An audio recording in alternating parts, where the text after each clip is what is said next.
Hello guys, कैसे हैं आप सब। I hope you are doing well. अच्छे होंगे और अच्छा करने की कोशिश कर रहे होंगे। चलिए शुरू करते हैं। एमपीपीएससी प्रीलिम्स यूनिट 10 में हम बात कर रहे थे।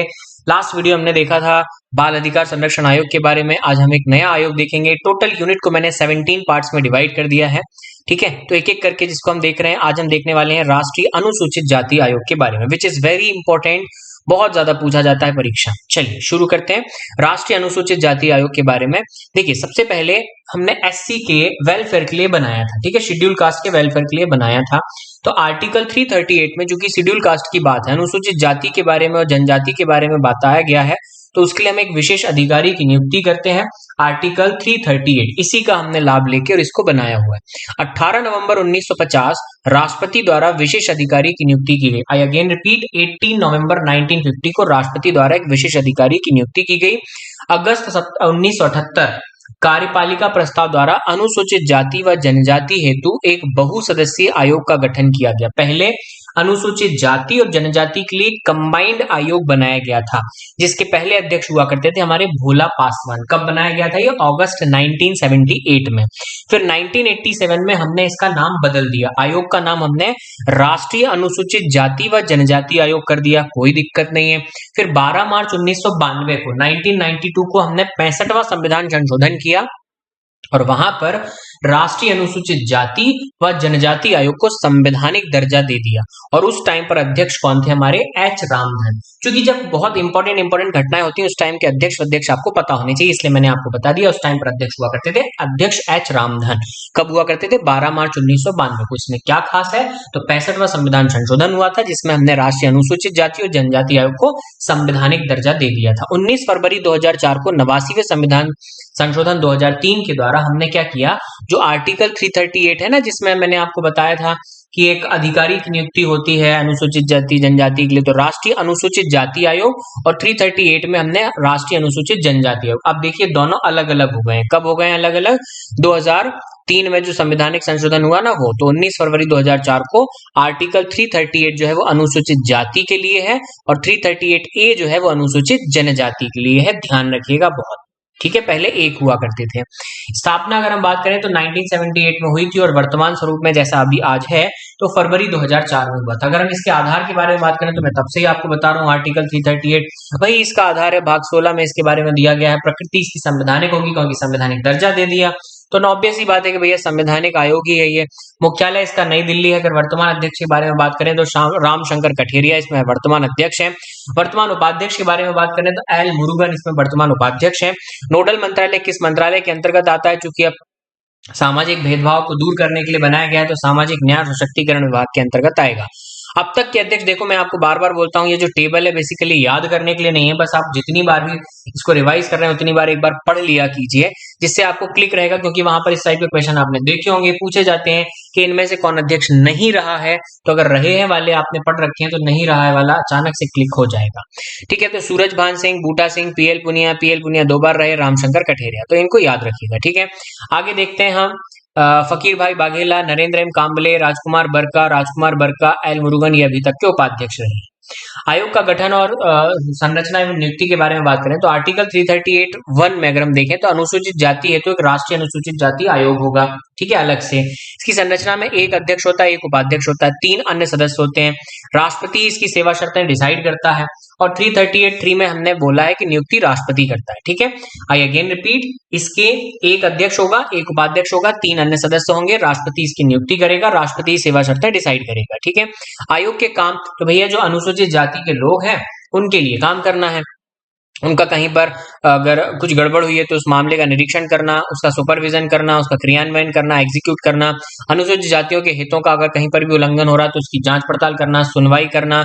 यदि राष्ट्रपति किसी जाति विशेष को अनुसूचित जाति में डालने के लिए आदेश देता है तो फिर उस जाति को हमें अनुसूचित जाति में डालना है।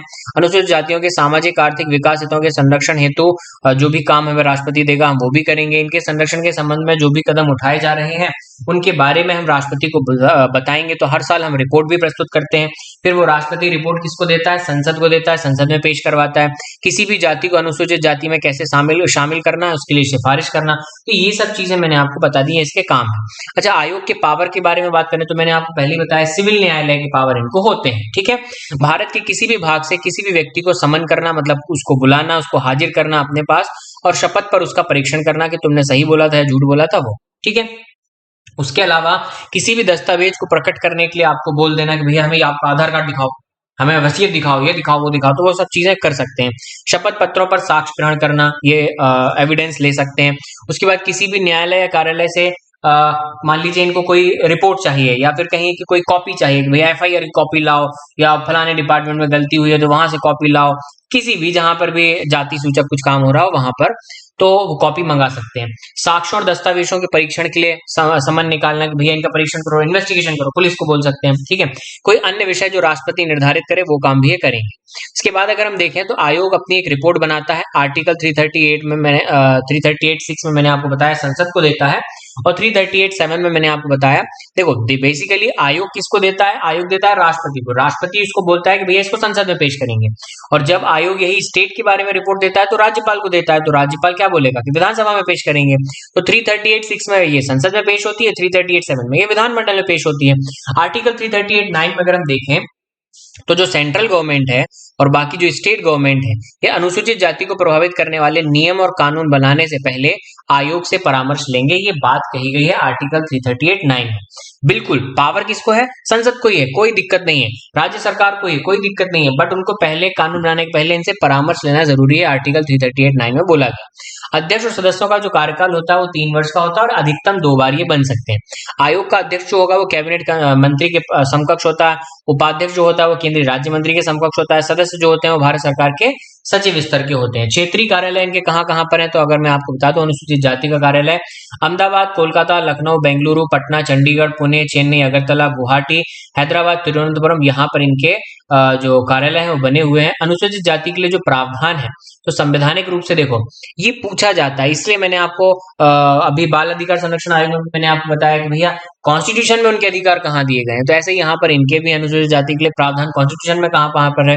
तो आर्टिकल 15 में इनके शैक्षणिक आरक्षण की बात है, आर्टिकल 16 में इनके लोक नियोजन में आरक्षण की बात है। लोक नियोजन मतलब समझ रहे हैं कि जैसे सरकार जब भी कोई पब्लिक के लिए प्लानिंग करती है तो उस पब्लिक में, पब्लिक मतलब जनता, तो उस जनता में वो स्पेसिफिकली एससी को देखेगी या एसटी को देखेगी, क्योंकि वो ज्यादा पिछड़े हैं ना, तो उनको देखना ज्यादा जरूरी है।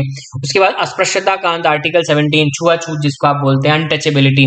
उसके बाद आर्टिकल 330, आर्टिकल 330 मतलब लोकसभा में सीटों का आरक्षण होता है ना, एससी सीट है या एसटी सीट है, उस टाइप से। आर्टिकल 330 राज्य की विधानसभा सीटों में भी उसका आरक्षण।